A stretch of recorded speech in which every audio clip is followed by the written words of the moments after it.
करें? Ready everybody? Thank you. नमस्कार साथियों, हमने कल एक खुलासा किया था, we done an expose yesterday, और हमने 3 लोगों से सवाल पूछे थे। माननीय प्रधानमंत्री जी से सवाल पूछे थे, सेबी की चेयरपर्सन से सवाल पूछे थे, और आईसीआईसीआई बैंक से सवाल पूछे थे। इनमें से कौन मोहरा है और कौन खिलाड़ी है मुझे नहीं मालूम, लेकिन एक मोहरे का जवाब आया, आईसीआईसीआई का जवाब आया। उस बारे में थोड़ी चर्चा कर लें, क्योंकि उस जवाब से और सवाल खड़े हो जाते हैं। उस जवाब ने हमारा काफी काम आसान कर दिया। इस पूरे घोटाले का एक परत और खुली इस जवाब से। They have helped us in unlayering this expose even further. तो आईसीआईसीआई कहता है कि माधवी बुच जी को जो उनका कार्यकाल था आईसीआईसीआई में, उसका रिटायरल बेनिफिट मिला, तनख्वाह नहीं थी। ये सेवानिवृत्ति के पश्चात जो उनको पैसा देना था वो था। अब मैं अपने साथियों से कहूंगा कि वो टेबल खोलें, क्योंकि वो टेबल बहुत कुछ बताता है।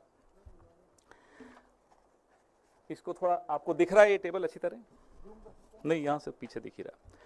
तो आप देखेंगे कि माधवी बुच जी आईसीआई से रिटायर हुई और उस वक्त उनको कुछ ग्रेच्युटी मिली। टेबल में आप देखिए 71,90,000 2013-14 में उनको ग्रेच्युटी मिली। उसके आगे लिखा हुआ है अलाउंस ग्रेच्युटी फंड। 2014-15 में 5,36,08,825 रुपए, ये हम मान लेते हैं 1 मिनट के लिए कि ये रिटायरमेंट कम्यूटेड जो पेंशन है ये उनको मिल गई। चलिए मान लिया। उसके बाद मुझे एक बात बताइए कि किसी भी व्यक्ति को रिटायरमेंट के पश्चात हर साल पेंशन का अमाउंट बदलता रहता है क्या? बीच में बंद हो जाता है क्या और फिर से शुरू हो जाता है क्या? कभी हुआ ऐसा? मैं बताता हूं कैसे हुआ। यहां अगर 2014-15 में सब सेटलमेंट हो गई आईसीआईसीआई की और माधवी बुच जी की, और 2015-16 में उस टेबल में आप देखिए कि उनको वहां से कुछ नहीं मिला, नो सैलरी लिखा हुआ है, तो फिर 2016-17 में फिर से क्यों मिलनी शुरू हो गई? ये ऐसी कौन सी पेंशन है? सेटलमेंट हो गया, 5 करोड़ के लगभग आपने दे दिया, ग्रेच्युटी आपने दे दी, फिर आपने देना बंद कर दिया, लेकिन 16-17 में फिर से शुरू कर दिया। ये बड़ी चमत्कारिक पेंशन है, फिर से मिल गई। ना केवल इतना, अब मैं आपको इस टेबल पे फिर से देखने को कहूंगा। इस टेबल में आपको 2007 से लेकर और 2013-14 जब तक वो आईसीआईसीआई में थी, उनकी तनख्वाह दिखाता हूं।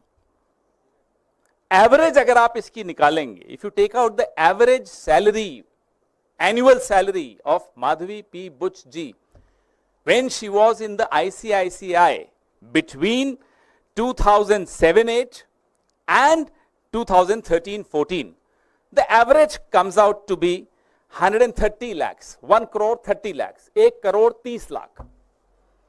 और पेंशन का एवरेज कितना है साल का? 2 करोड़ 77 लाख। कौन सी ऐसी नौकरी है जहां पेंशन तनख्वाह से ज्यादा है, डबल से ज्यादा?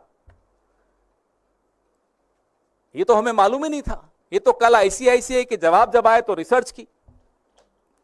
पेंशन से ज्यादा तनख्वाह होती है, हमने बचपन से सुना था। तनख्वाह से ज्यादा पेंशन न्यू इंडिया में आने लग गई। कुछ लोगों को मिलती है, उसके लिए आपको मोहरा बनना पड़ता है, उसके लिए आपको प्यादा बनना पड़ता है। हम इस बात का जवाब, आईसीआईसीआई से हमें कोई गुरेज नहीं है, वो दे दें, हमें कोई दिक्कत नहीं।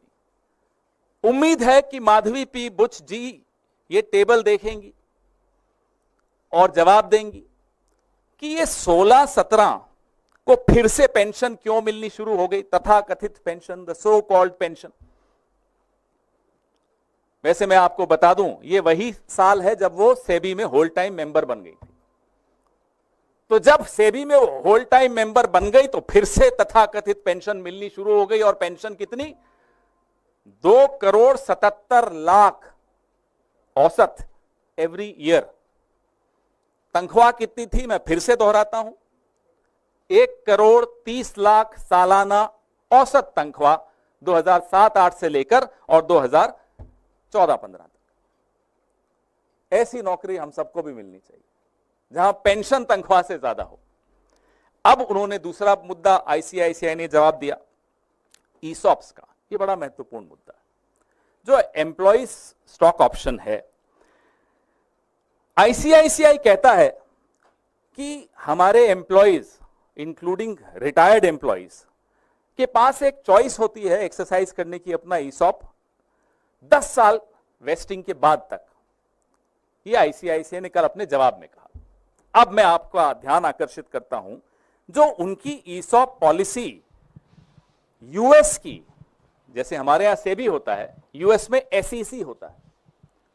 अमेरिका की एसईसी की वेबसाइट पे आईसीआईसीआई ने जो अपनी ईसॉप की पॉलिसी डाली है वो तो कुछ और कहती है, हिंदुस्तान की वेबसाइट पे डाली नहीं। ये एक और सवाल है, आपने अपनी ईसॉप की पॉलिसी पारदर्शी तरीके से हिंदुस्तान की वेबसाइट पे क्यों नहीं डाली? चलिए, नहीं डाली होगी, कोई कारण होंगे। अब आइए आप, जो अमेरिका में एसईसी की वेबसाइट पे आईसीआईसीआई ने अपनी ईसॉप की पॉलिसी डाली है, वो कहती है कि former employees can exercise their ESOPs within a maximum of 3 months following their voluntary termination. अगर मैं आईसीआईसीआई से खुद इस्तीफा देता हूं या देती हूं, तो उस इस्तीफे की तारीख से 3 महीने के भीतर मैं अपने ईसॉप्स को वेस्ट कर सकता हूं, उसको मैं भुना सकता हूं, मैं ले सकता हूं। ये उन्हीं की पॉलिसी है, उन्हीं की वेबसाइट है, प्रेस रिलीज में लिंक है, खोल दीजिएगा, पढ़ लीजिएगा। तो ये 8 साल बाद माधवी बुच जी इस्तीफा देने के 8 साल बाद ईसॉप भुना रही हैं। ये कौन सी पॉलिसी के तहत भुना रही है? नई पॉलिसी कहां है, कौन सी वेबसाइट पे है? आईसीआईसीआई हमें बताए। We demand to know from ICICI. We can only go by the website of SEC, where you have uploaded your policy, which says that within 3 months of voluntary termination, you can exercise your ESOPs. This lady in question, Miss Madhvi P. Buch, is exercising her ESOPs 8 years after she voluntarily terminated her services from ICICI. And strangely, the benefit that accrued to her coincided with her tenure in SEBI. अब जो share का value बढ़ा इस company की, उस बढ़ी हुई value में इन्होंने एक्सरसाइज किया अपना ईसॉप। और ये बड़ी अजीब सा संयोग है कि तब ये सेबी में थी। क्या ये लाभ, इस तरह का लाभ आईसीआईसीआई के बाकी तमाम कर्मचारियों को भी मिलता है? हम ये जानना चाहते हैं। या एक स्पेशल पॉलिसी है जो वेबसाइट पे भी नहीं है, वो कुछ लोगों के लिए है, कुछ प्यादों के लिए है, कुछ मोहरों के लिए है, किसके लिए है? मेरे आपके लिए नहीं है। अगर मैं आईसीआई में होता या आप आईसीआईसीआई में होते। लेकिन माधवी बुच जी 8 साल के बाद ईसॉप्स को एक्सरसाइज करती हैं। कौन सी पॉलिसी के तहत करती हैं, हम ये जानना चाहते हैं। फिर अब ईसॉप पे जो टीडीएस दिया, ईसॉप पे एक सवाल हम और पूछना चाहते हैं, मैं भूल गया, माफी चाहता हूं, कि जो ईसॉप्स आपने माधवी बुच जी को दिए वो कहां से दिए होंगे? वो एम्प्लॉइज ईसॉप्स ट्रस्ट से दिए होंगे, किसी का हक मार के दिए होंगे, और एम्प्लॉइज का आपने हक मारा और माधवी बुच जी को आपने उपकृत किया, उनको ऑब्लाइज किया। बताइए, अगर गलत है तो जवाब दीजिए। ईसॉप भी तो ट्रस्ट से ही आएगा। उस ट्रस्ट में जो ईसॉप्स हैं, अगर मैंने ज्यादा ले लिए तो विनीत जी को नुकसान होगा, कितने ऐसे कर्मचारियों को आपने नुकसान दिया और 8 साल बाद एक्सरसाइज करने का इनको अधिकार दिया, ये हम जानना चाहते हैं। अब आइए आप तीसरे और आखिरी मुद्दे पर। The last and the third point is the TDS on ESOPs. जो टीडीएस था ईसॉप्स पे आईसीआईसीआई ने दिया माधवी बुच जी के बिहाफ पर, हम ये जानना चाहते हैं कि क्या ये नीति, ये पॉलिसी तमाम आईसीआईसीआई के अधिकारियों और कर्मचारियों के लिए भी आप करते हैं कि उनका ईसॉप्स पे टीडीएस आप देते हैं? Do you do this, do you extend this courtesy to every employee of ICICI that you pay the TDS on their behalf? And ये जो टीडीएस आपने दिया, जो अमाउंट है उस टीडीएस का आपने पे कर दिया माधवी जी के बिहाफ पर, तो क्या वो माधवी बुच जी की इनकम में माना नहीं जाएगा? हम और आप इनकम टैक्स देते हैं, हम सब थोड़ा बहुत समझते हैं इनकम टैक्स को, और अगर वो उनकी इनकम में है, she should be tax for it. तो आईसीआईसीआई ने ये टीडीएस अमाउंट को टैक्सेबल इनकम में क्यों नहीं दिखाया माधवी जी की? ये इनकम टैक्स का नॉन कंप्लायंस है इनकम टैक्स एक्ट का। हम एक और आरोप लगाते हैं, नया आरोप है। हम इंतजार करेंगे, आईसीआईसीआई जवाब देना चाहता है दे, एसईसी को भी दे कि साहब हमने जो आपकी वेबसाइट पे पॉलिसी डाली है अमेरिका की वो अलग है, हिंदुस्तान में हमने वेबसाइट पे नहीं डाली, लेकिन यहां अलग पॉलिसी है, और यहां भी माधवी जी के लिए एक अलग पॉलिसी है, बाकी कर्मचारियों के लिए अलग पॉलिसी है ईसॉप्स की। बताएं, डिमांड टू नो। नहीं तो माधवी जी जवाब दें। हमने कल भी उनको आग्रह किया था कि आप खुद जवाब दीजिए, नहीं तो हम हर दूसरे दिन आएंगे, कुछ नई बातें करेंगे, कुछ नए खुलासे करेंगे, क्योंकि अभी तो ये शुरुआत है। As I said, this is the tip of the iceberg. आपके सवाल। ये टेबल वापस लगा दीजिए ताकि ये देखते रहें।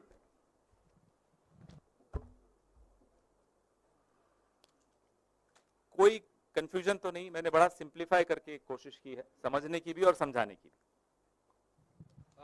पवन जी, मेरा सवाल आपसे ये है कि आपने कल भी प्रेस कॉन्फ्रेंस की और आज भी आपने प्रेस कॉन्फ्रेंस की, सरकार की ओर से या बीजेपी की ओर से कोई जवाब नहीं आया। क्या आप लोग कोई कानूनी सहारा भी लेंगे इस मसले को लेकर? आपको जो अभी जवाब आ रहे हैं ना, ये किसी को बचाने के लिए आ रहे हैं। जिनको बचाने के लिए जवाब आ रहे हैं वहां से आप किसी जवाब की उम्मीद मत करिएगा। उन्होंने अब अपने मोहरे आगे रखे हैं, अभी मोहरे जवाब दे रहे हैं, लेकिन शतरंज के खेल में खिलाड़ी को बचाने मोहरे नहीं आते। ये पहली बार हो रहा है, यहां भी नहीं बचा पाएंगे। रही बात कानूनी सहारे की, इंतजार कीजिए, अभी शुरुआत है, अभी तो बहुत कुछ आना है।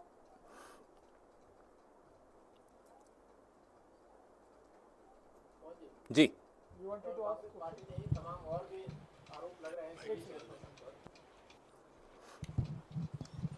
कांग्रेस पार्टी के प्रेस कॉन्फ्रेंस के साथ साथ और भी आरोप लगाए गए सेबी चेयरपर्सन पर, और कई प्रूफ भी दिए गए कई लोगों के द्वारा कि भाई वो करप्ट हैं सेबी चेयरपर्सन, और उनके खिलाफ कार्रवाई होनी चाहिए, सबूत भी है उनके पास। ये जो आरोप हमारे अलावा जो लगे हैं, भाजपा के एक पूर्व सांसद ने लगाए हैं, कोई छोटी बात नहीं है।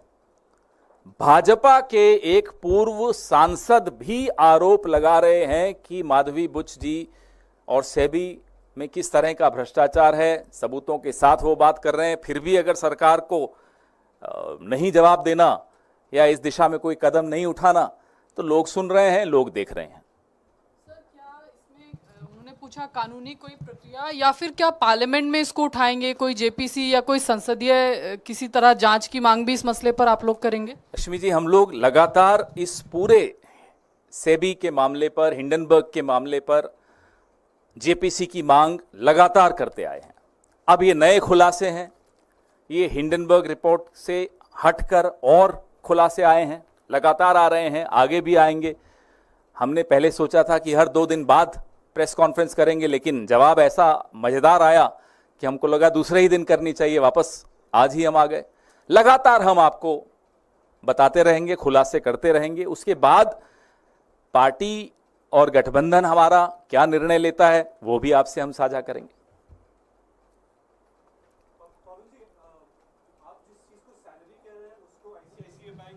रिटायरल बेनिफिट्स बोल रहा है, तो आपके ग्राउंड्स क्या हैं ये कहने के कि this is a salary? I told you, how can the so-called retirement benefits or retiral benefits or pension be more than the salary that she drew when she was working in the ICICI?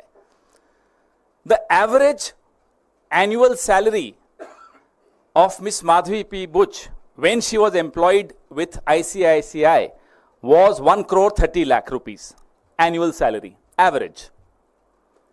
The average pension or the so-called retirement benefits turn out to be 2 crore 77 lakh per annum. Now how is it even possible?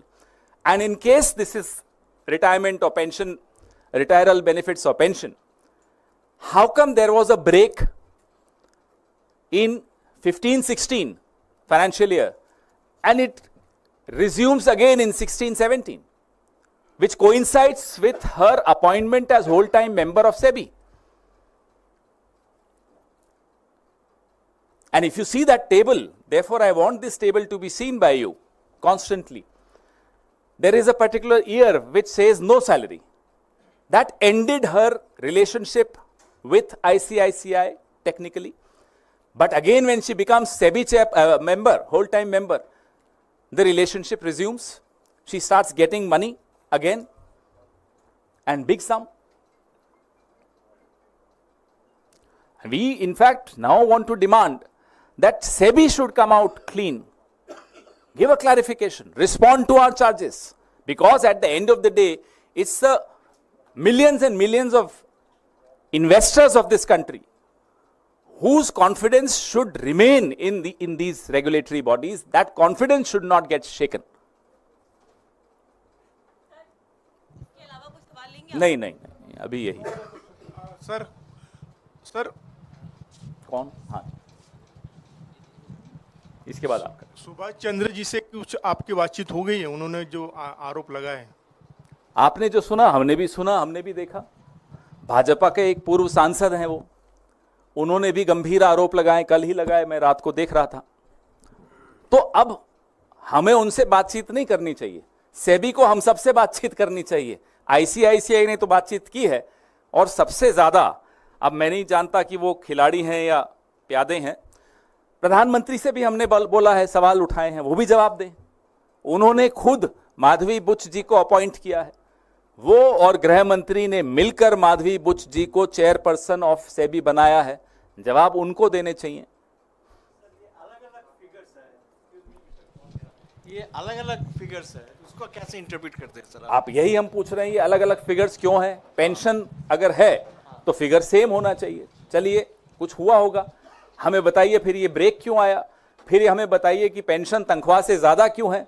ये तमाम सवाल इसीलिए हमने पूछे क्योंकि ये table जब आप देखते हो तो बहुत कुछ समझ भी आता है और कुछ और सवाल भी खड़े होते हैं, जैसा कि अब आपके जहन में एक सवाल खड़ा हुआ।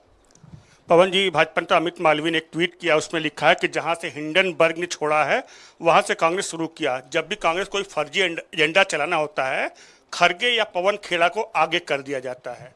मुझे ये बताइए, सवाल हमने प्रधानमंत्री से पूछा, सेबी से पूछा, सेबी की चेयरपर्सन से पूछा, आईसीआईसीआई से पूछा, ये बीच में आईटी सेल कहां से घुस गई? इनका भी कोई इंटरेस्ट है क्या?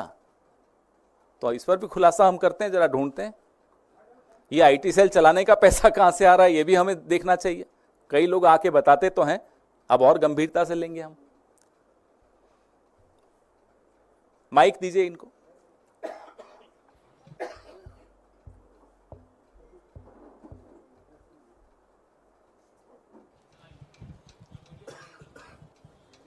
नहीं, मीडिया से नहीं तो आपका क्या मतलब?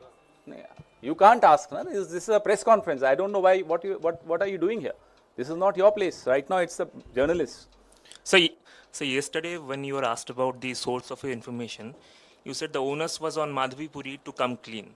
So do you think you should substantiate your allegations with the source of your information? Let her challenge us. I'm waiting. We are all waiting. Let her come and challenge us first.